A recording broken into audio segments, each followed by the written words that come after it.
Hi everyone, Wayne Hall back again to talk with you about indie comics you can order through your local shop. And this time I'm going to do an update on a company I used to really love that apparently is no longer with us any longer. But the book I'm going to talk about is this one here, Masks and Mobsters.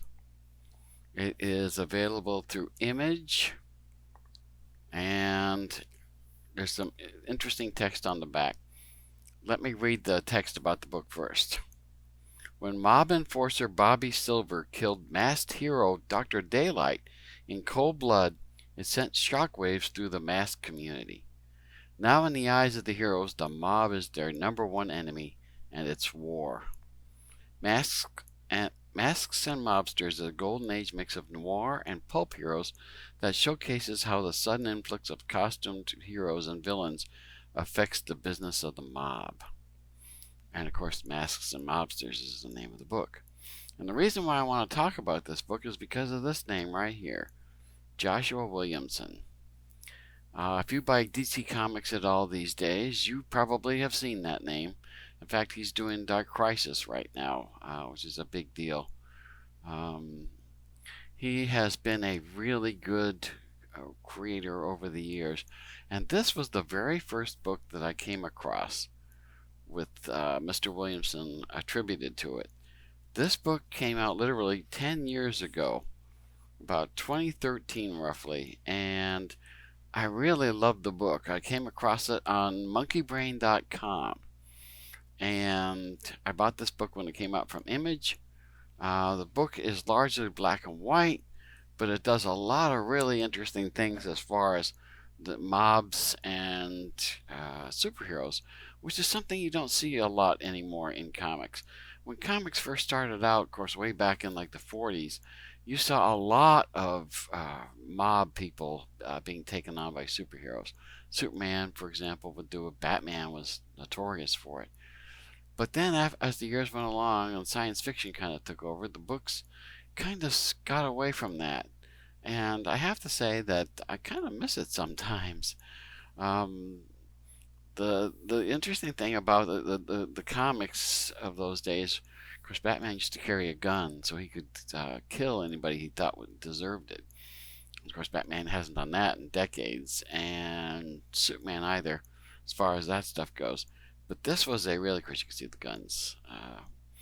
He introduced several people, heroes, and of course there's Dr. Daylight, who looks surprisingly like the Spirit to me.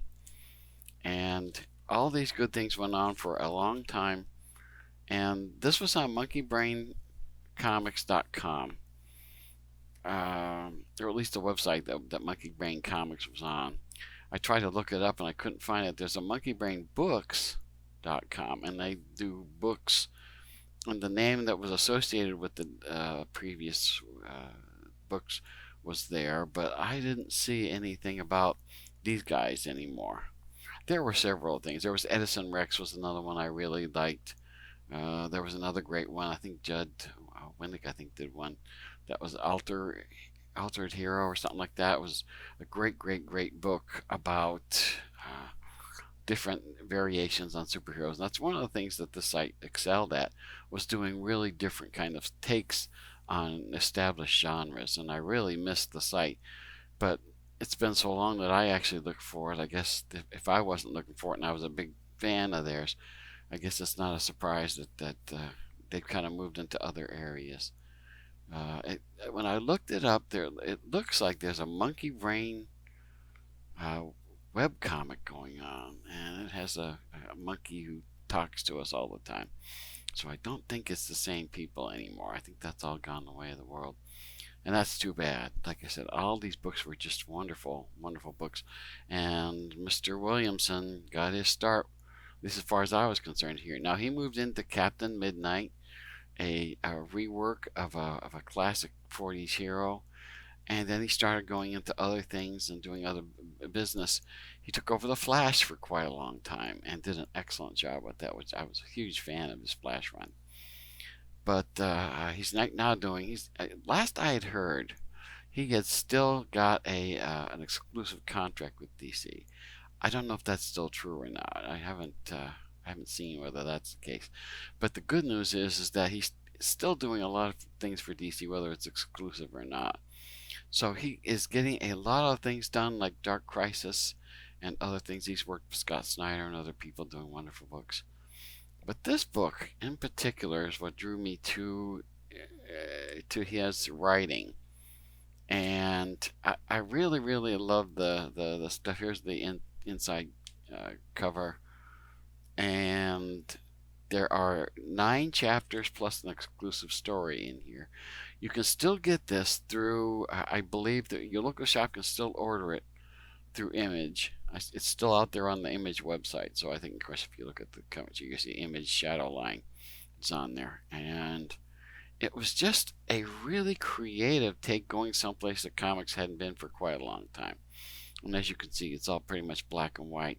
And there are a lot of criminals involved in it, as opposed to supervillains and things like that. Here are some of the ones that the people who were involved in the storytelling. The one that I particularly liked, that was very different from all the rest, was this chapter 7, which is a very dramatic one in which 2 people are talking, and there's a pair of lovers on the hill, and they do some really interesting things with it. And it's just a wonderful, wonderful story, which ends really interestingly, shall we say. Without reading the story, the ending doesn't really tell you much, but there's a lot of stuff going on, and it's just a really wonderful story. Mr. Williamson is always good at weaving interesting and fascinating stories as far as characters, very strongly built upon characters, which I really liked, and just so many interesting things going on. Of course, there's the famous Masks versus Mobsters thing. And not that Mr. Williamson needs your money anymore, I don't think, although he'd probably be thrilled to sell a couple more of these. He doesn't write this strip or comic anymore. Like I said, he's got an exclusive contract with DC, and DC has to keep him busy. When I've talked with him, I say hi to him at cons. He actually tells me that they have to find work for him to do. He used to tell me that a lot of his time was spent looking for work to do, about 50%. So he had to go and propose ideas to companies. He also had to work the other 50%. But now he gets to devote, at least last I knew, he still devoted most of his time doing things, creating stories such as these. Like I said, this Flash run, if you ever want to read a really great run on the Flash, read his Flash run. And this book, even though it's black and white, I highly recommend it.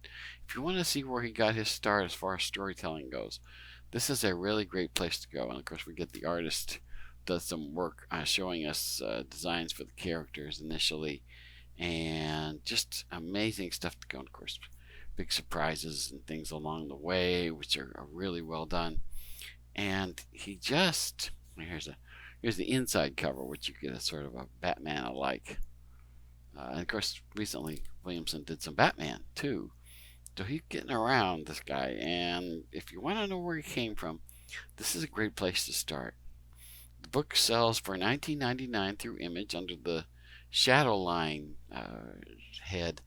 But if you want to know where you can see some of his early ideas taking shape in this book. And it's a wonderful, wonderful book as far as things go. And granted, Josh is a terrific writer, and who knows what the future is going to hold as far as his work. But I can tell you that I'm going to be following him. When he did Captain Midnight, I followed him. When he did other books and other he did a book called Ghosted, which I read of his, which was a great story about a guy was hired to capture a ghost, and I could not figure out how he was going to do it. And I told him one time, that's why you're the writer and I'm the reader, because you know how to solve these kinds of problems.